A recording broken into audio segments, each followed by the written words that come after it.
That takes us now for the Conservative group, Mr. Tannock, 2 minutes. Scarcely believable that only a month ago so many of us here stood up to welcome the progress made by South Sudan since independence, a cause which I championed for many years, and offer our encouragements for further developments and reforms to that young democracy.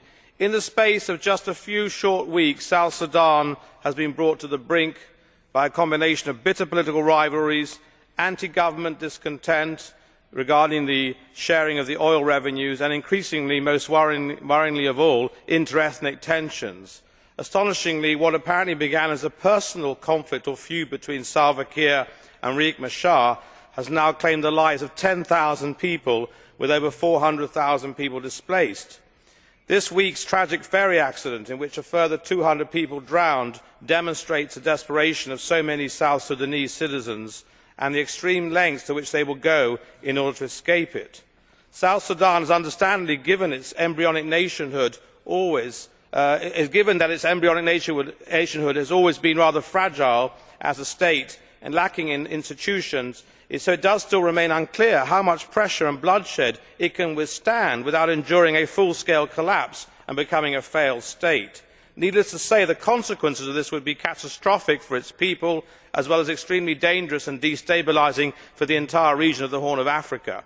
Therefore, the European Union, many of whose member states have worked hard to support South Sudan, must do everything now possible to support the urgent ceasefire talks. To this extent, I welcome the work done by the excellent EU Special Representative for the Horn of Africa, Alex Rondos, and in his support to IGAD, the AU and UNMISS, doing the most he can to help these organisations. We must also deploy all available tools to support the refugees, both technically and financially in terms of aid. Certainly, if the talks fail and this develops into an all out ethnic civil war, the European Union must consider all its options, even for possible military support to the AU and IGAD, alongside full scale humanitarian relief.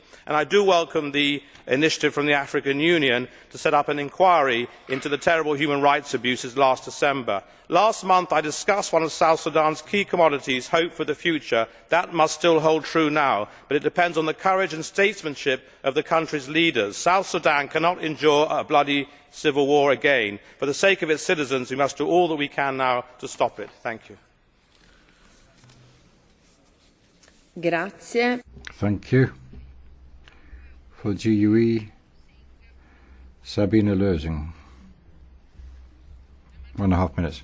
When, President, you look at this violent conflict in Africa from the European point of view,